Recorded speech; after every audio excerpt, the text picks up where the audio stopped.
Taylor Swift is back. Finally. We needed her, you know. We haven't gotten enough Taylor Swift in the last couple of years, have we, Dave?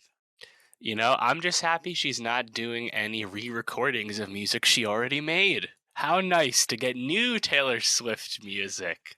It's a much more creatively fulfilling thing to consume to me than hearing the Taylor's versions.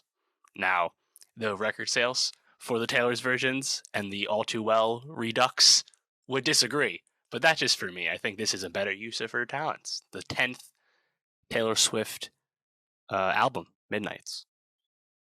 And Midnights we've known is coming for quite a bit. Taylor announced this, I think it was about 2 months ago now? Back in August, I think? Yep. You know what this means? The traditional album rollout is back and here to stay. Both Beyonce and Taylor Swift, two of the most famous purveyors of the surprise album drop, both did traditional album rollouts this year to great success. Taylor Swift, of course, per hits daily double on track, 1.4 to 1.6 million first week sales, which is going to be around the fifth best-selling album week of all time in the United States, and of course the first by a wide margin to do this in the streaming era. Talk about a crazy success. But Taylor really built this up, hyped this up to her fans, and just broadly to the world for an extended period of time. As you said, this is a huge departure from the last time around with Folklore especially, and also Evermore, which came with very limited notice and few, if any, singles. So it's Taylor really going back to the well in terms of the pop machine, and also sonically back more towards what we'd associate pre-2020 from her. And obviously it's very exciting, and it's definitely working because this album is all over the place right now. It's all over the place. Did you find yourself enjoying this album as much as you expected to? Because I think when I heard we were getting like a Taylor album with Jack at the helm, co-wrote all the songs with her. Yeah. Somehow more Jack Antonoff with Taylor Swift than ever before. I did not know that was possible, but technically that is actually the case this time around with Midnights. And I was kind of like, oh man, here we go. Back to like lover form here. Like this is gonna be a fucking bop. And I didn't find myself like loving everything we got here. I definitely think there's some really great moments, but I don't think the highs are as high as on some of her other original songs, or I guess like pop songs. Did you feel that way? Yeah, I know. I think that's right. And if you listen to Midnights, like most of the world has at this point, it is intentionally a bit pared back. Specifically, Taylor's vocals are reined in on this one. And I couldn't help but just immediately go back to Delicate on Reputation, the very beginning of that song, where the vocoder effect's very famous. Of course, it's featured in the Miss Americana doc. I was really happy to see the Pitchfork review call out this song as well. That whole sonic idea of the way Delicate starts from Reputation, I feel like her and Jack just applied that to all of these songs more or less. And I like that song. I think that song's pretty catchy, especially that moment. Yeah. And I get what they were doing here. But the Taylor vocals are reined in. And I think sonically with this as a pop Taylor release, it doesn't really go anywhere she hasn't gone before, and really comes across as a companion piece to Lover. But I think Lover, which I liked a lot, we definitely really liked as a corrective to Reputation when it came out in 2019. Lover is just a bit more expansive and just has bigger, higher highs, whereas Midnights, perhaps as the album title suggests, feels much more reined in and moody. And I think maybe the Taylor heads, the Swifties, would really have to decide, is Taylor at her apex writing bag here? Because I think it's kind of interesting lyrically where she's bringing in the Lover approach to the music again, leaving behind the Folklore and Evermore sonics. But lyrically, it reminds me a lot of Reputation at times, where she's kind of interrogating the idea of Taylor Swift, the persona of Taylor Swift, that celebrity, that piece on the mantle that Taylor has propped up for her own career's sake, but also many of her fans have done as well. And it's kind of interesting to hear all these different influences from Taylor's past coming through on Midnight's. But I don't know if there's like the bops per se for that Yeah. you expect from pop Taylor. You know, there's definitely a lot of highlights, but it's quite interesting. Yeah, I wonder if there's a part of this where you like chalk it up to the concept of the album being these like songs that Taylor wrote when she couldn't sleep at midnight, which just I think intrinsically they'd be a little sleepier, a little quieter. Hmm. Um, but I definitely think it means that there's something missing a little bit, at least for me, in terms of the like energy that comes across. I completely agree with what you were talking about with Reputation. I think there's moments on this where I feel like she took the Evermore sessions and almost like applied some of that to Reputation and like had a baby with it. And it like worked in some really great ways because I think her pen is still really strong on this. I don't think anyone writes songs the way that she does, and that's just like why she's a singular talent for this generation. Um, but I think also at times it comes across as like I don't know, like I just found myself finding this a bit like a step back in a way, like something like vigilante shit. I just was like, what are we doing here? Like, what am I listening to right now? It's like Taylor Swift goes Batman. Like, what is The going on? addendum to the Scooter Braun feud, Yeah. vigilante shit. There's some pretty good like strays, not really There are. strays, straight up bullets fired at Scooter, Oh, referencing things about him. I appreciate that. That's all in good fun, and she's of course very justified in oh, firing those totally. shots, as we know we've detailed before. Um, yeah, no, I think you're right. And that this is why I think her wasting a whole year of her career on re-recordings is so disappointing because this is the 10th Taylor Swift album, Midnights. And It's you crazy. know what? It's still pretty good as far Yeah. as 10th albums go. But you know what would be cool? If that 10th album came out last year and we are getting the 11th album this year, like it's okay to have not everything be a 10 when you're this deep into your career. But Mhm. let's also not like waste our time with stuff that's not creatively fulfilling at all. Mhm. Like I'm just not invested in Taylor Swift like getting the maximum amount of money out of her music publishing. She's super successful. I don't give a shit about that.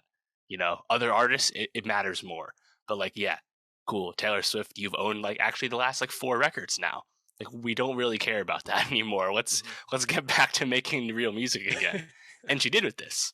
And Yeah. like you said, it is kind of interesting that it's like a concept record and it I can't help also but reflect on what is the Taylor Swift concert tour, stadium tour coming up, unannounced still, but coming up going to be?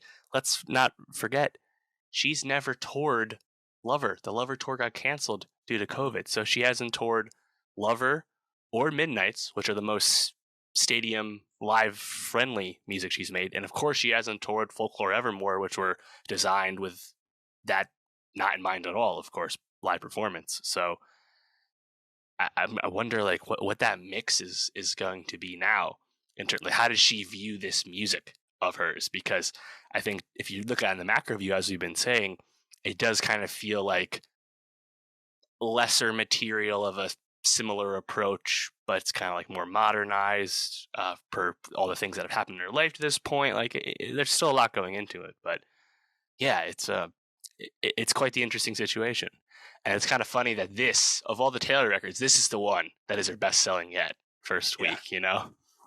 I mean, I think this speaks more to who Taylor Swift is as an artist in the public eye at this point. I mean, she announces a record, and her fans are literally like rabid on the internet. I mean, she Hmm. dropped this announcement, and she dropped like the I don't know teaser to it on Thursday Night Football.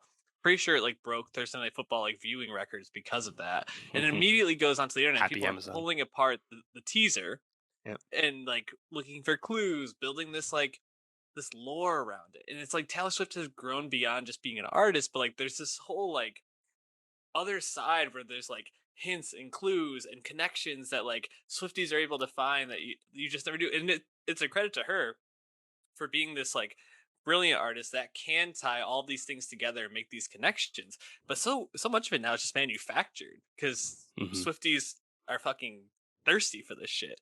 It's Yeah. it's great, but it's also like she's just it's not just Taylor as an artist. It's Taylor as like a a character, and it's Right. pretty fascinating. And that's why I do appreciate that she's kind of modernized or brought back up the Reputation lyrics, where the idea of Taylor, which, as you said, is so important in real life in terms of how her fans interact with her and her career. It's cool to hear that again in the music.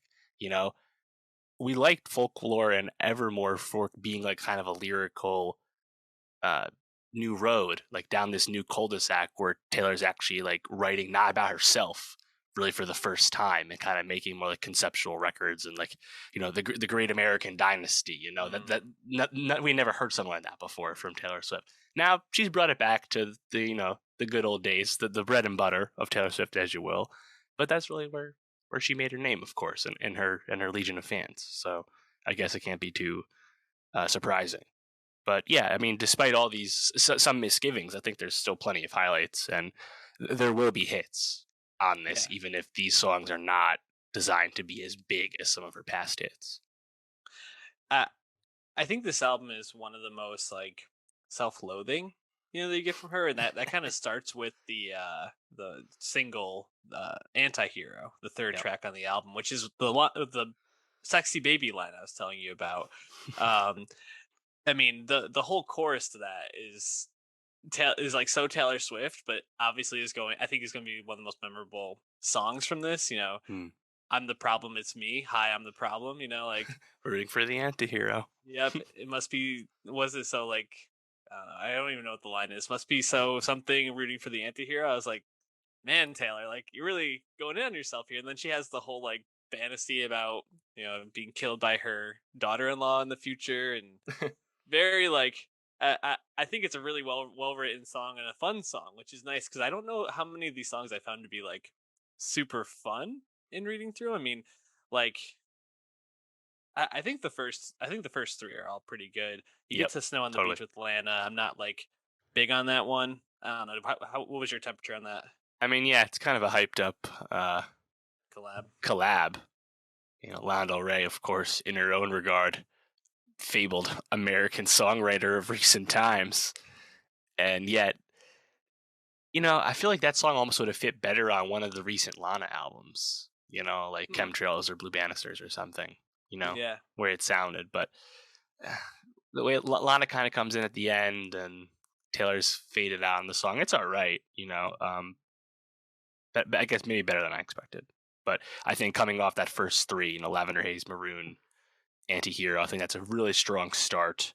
yep. And right off the bat with Lavender Haze, you have like just some like classic like Jack Antonoff ass touches, like that damned if you do like vocal tick from Taylor on Lavender Haze. This felt like classic Jack to me. And yeah, funny that they somehow found a way to be even more creatively entwined Yeah, on an album. I made the joke, but I really didn't think that she would want to go down that road even further, just for her own creative juices. But no, they really seem to just thrive together, it seems, or just love working together. yeah. And somehow Desner phased out of this. He's on a lot of the 3 a.m. edition tracks, but Yep. I was like surprised to not see him more involved in this. I guess he gets a couple more productions too, but I don't know. Interesting. Um, yeah. What other songs stood out to you, or did you find yourself enjoying? Yeah, I really liked Question. I just thought the Yeah. lyrics from Taylor were really strong there. The vocal breakdown is really fun. With Vigilante shit, I did really enjoy the chorus. Um, Midnight Rain, I liked. I thought Bejeweled was pretty catchy. Um, there's myriad bonus tracks too, very reminiscent of early Taylor album releases. Some of those I think are a bit more up and down, but I thought Glitch was probably one of the more interesting ones because it sounds a bit like a sonic road she hasn't really gone down before. Like we said, most of Midnight's is familiar from the music making perspective for the most part. So it is cool that some of those bonus tracks maybe stand out a little bit as like, oh, we haven't really heard Taylor do something like this before. Mhm. Uh, Yeah, I think, like you said, Any Hero is the big hit for sure. Just in terms of like, it's not as big as her other big hits, but like it has those trademark like lyrics that her fans have found relatable for 15 years. Yeah, I completely agree, and I think that there's a couple of songs that really stood out to me. Mastermind, the last track, I thought was really strong. And maybe some of her best writing on this. I agree with you on Question, another one that stood out. Did you listen to the bonus tracks? I listen to some of them on YouTube. There's actually quite a lot because there's like the 3 a.m. edition, and there's that Yeah, other. I think it's a Target only one deluxe again. CD. Yep, classic from Yeah, her. which is just two remixes and then one original. But yeah, the 3 a.m. one was the one that I listened to on Spotify, and actually one of my favorite songs out of all of these. Actually, there's two of them, but would have, could have, should have. I thought was a really strong bonus track. Um, really just enjoyed the like energy to that, which I wish I just made it onto the regular one because it's such a fun song. And then Infidelity, I thought was like a clever twist to High Fidelity. You know, they kind of use that as like a Mhm. framing device, and I was like, oh, that's pretty clever. And of course, she writes really well around it, so it helps. But is she still with the guy from not Normal People? I can't remember it. Kind The of other, conversations with friends yeah, own Joe Alwyn. yeah. Yes, she is. In fact, on Sweet Nothing, Joe Alwyn is a credited songwriter under his pseudonym William Bowery. Oh boy, Shout out their love. It seems to be real. seems to be for sure. Happy for them. Yeah, I mean, what are we supposed to make of Taylor Swift at this point? She's just like the biggest star in the world. I mean, the data would support that at Yeah. this current time, or at least top three, top five. Depends where you are in the world, maybe, but sets the Spotify first day album record, 186 million, a healthy 30 million higher than Certified Lover Boy, the previous high mark. Oh, thank you. Christ, 400,000 vinyl records sold on the first day, which happens to double the previous single week record in one day. As we said, 1.4 to 1.6 million first week. You're looking at fifth or seventh best week ever, depending on where in that range it falls. 100,000 plus in the UK at the same time. I mean, going into this, she was like seventh in monthly listeners on Spotify with no original new music out in over almost 2 years. Like, yeah, she's really never been bigger, and you have to imagine when she finally goes on a Lover Midnight's Folklore More tour, it'll be the highest earner of the year. You'd have to imagine. Crazy. I mean, she definitely deserves it. An artist that is unrivaled at this point, and especially for our generation. But man, it's just insane how she went from being little a country girl plucking her guitar, writing love songs to uh this persona, this larger than life person. It's amazing. Totally, and also you really, I think it's really instructive to reflect on how Reputation went at the time in 2017, where it was quite polarizing, quite maligned in some corners, and is getting a bit of a critical reevaluation in the time since. But the way she bounced back from that, and a lot of the feuds with the Kardashians and Kanye, of course, and Scooter and Scott Borchetta, like there's been so many things going on in that Taylor Swift orbit, and yet the music has remained definitely, I think, more engaging and interesting as she's gone down multiple roads since Reputation. And yeah, I mean, obviously 10 albums in, she's nowhere near the end of the road. So, I mean, but she's in her mid 30s. Like, there's no way to really project anything else on her except she wisely waited to release Midnights until the Grammy cycle had turned over, so she's not in that Beyonce Adele fight. She's in the following year, 2024 Grammys, where she will almost assuredly win Album of the Year. Yeah, and she, you talked about all those feuds or controversies. She's always on the right side of it. Like she It's pretty true. much always wins. Pretty crazy. Uh, Happy for Taylor. Happy for us. Check out our Nostalgia Best of 2022 playlist on Spotify.